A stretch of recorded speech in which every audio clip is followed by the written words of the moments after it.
Big news coming out of Las Vegas today. Hey there, fight fans. Today in this video, Khamzat Chimaev broke Jiri Prochazka's rib. That's right, former UFC light heavyweight champ Jiri Prochazka confirmed that Khamzat broke his rib while sparring.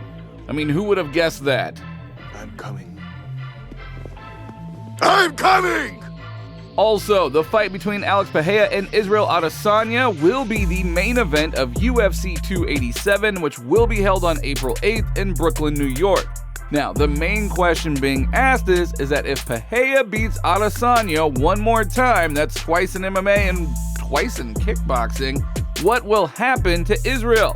And on the same evening, the second most important event of UFC 287 will be a welterweight fight between Gilbert and Jorge Masvidal. That's amazing.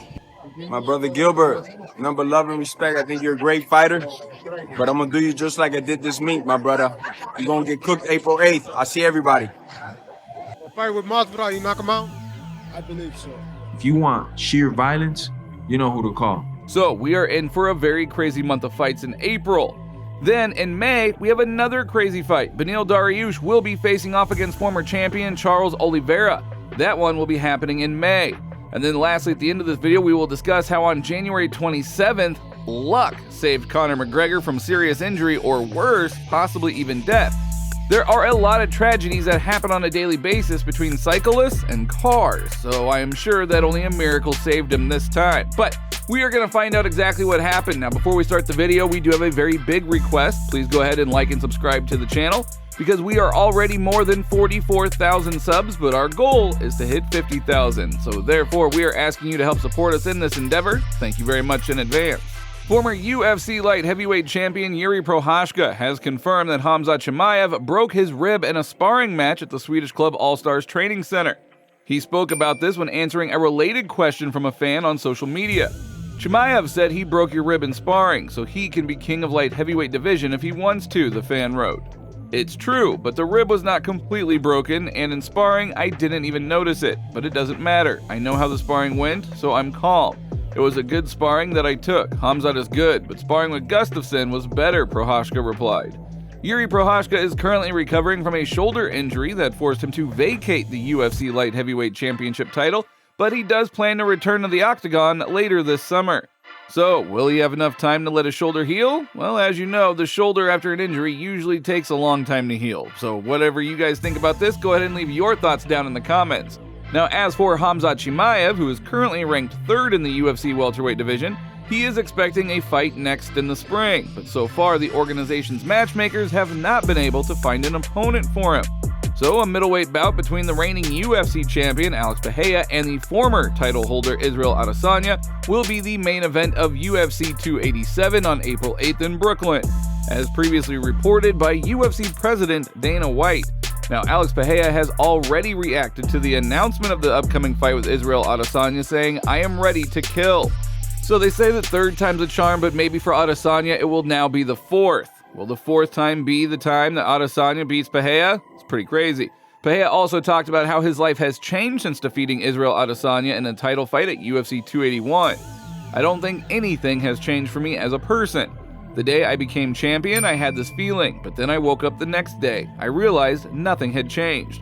Yes, I am growing financially every day, but my priority is just to be myself. I don't think I have changed. This can be confirmed by the people who surround me."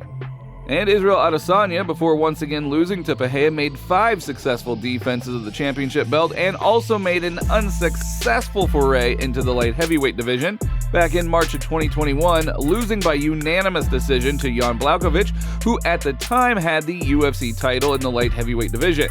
But as we already mentioned, the second most important event, the co-main event of UFC 287, will be a crazy welterweight fight between Gilbert and Jorge Masvidal. Gilbert Burns versus Jorge Masvidal has got me all jittery and excited. Therefore, we are really looking forward to April 8th. But hey, what do you guys think about this fight card? Leave your thoughts down in the comments. But that is not all. We have another great fight ahead of us. Number 4 UFC lightweight Benil Dariush will be taking on the former champion Charles Oliveira. He said in an interview with the Schmo that the fight with the Brazilian is in development and is tentatively scheduled for May. But Dariush opened as a minor favorite in the fight against Oliveira. Now, at the moment, the odds for Dariush to win are 1.833, probability being about 54.55%, while Oliveira's success is estimated at 2, probably about 50%. So who will emerge victorious from this battle? We can only look forward to seeing these two great fighters take each other on, but we do have some crazy months ahead of us for fights. So, out of all the fights that we just discussed, which one are you the most excited about? Again, leave your thoughts down in the comments, and moving on. Lastly, as you all know, Conor McGregor has not fought in the octagon for a very long time, going on almost 2 years since his last fight. But nevertheless, he continues to attract the attention of the public with his outrageous behavior, loud statements, and, well, even potential criminal activity. But despite all of this, Notorious manages to stay afloat, almost constantly solving problems without much, well, really any issue on his end. However, on January 27th, everything could have ended differently if not for a miracle. As usual, McGregor jumped on his bike for a ride, but he did not suspect that an accident would soon happen. After being hit by a car, Conor found himself lying face down on the pavement in fear of what could have been much worse. I'm still here, thank God. That's all that matters. In an instant, Conor proclaimed on social media that his health was not in danger. He even made friends with the motorist whose car almost killed him. Conor even showed the aftermath of the accident. The photo shows that Conor's wound isn't very serious, just some serious road rash, but for a few days he can forget about training. Now, of course, Conor, he's a pretty lucky guy, right? He gets into some creepy, scandalous stories, he consistently gets away with it, and then on top of that, he seems to have an endless ability to stay in the spotlight. For example, McGregor's next opponent could very well be Tony Ferguson. Dana, what time is it? What time is it, Dana? Please tell these guys. It's Tony time, bitches! So how do you guys like that fight? Tony Ferguson claims that he will become the second coach at the next Ultimate Fighter show, in which Conor McGregor announced the day before that he was the first coach. I've been asked to coach on Tough against Old Fathead, or anyone of my choosing if that cake-eating some bish won't show. What a vagina, always ready, anytime, anywhere. I choose you, McKnacker. The Notorious MMA, see you soon, the champ, CSO. Now, UFC representatives have not yet made any statements about the filming of the 31st season of Tough, which should be starting sometime in the near future, but we are soon going to find out that information, so what do you guys think again of this possibility? You know, you got McGregor, and then you got Ferguson potentially coaching Tough 31, and then, as normal, they all fight at the end of the season, right? So, McGregor, Ferguson, what do you guys think? Could it be a fun fight? Let us know down in the comments. So that is all for today. If you liked the video, don't forget to like and subscribe to the channel because it is very important to us, and thank you all in advance.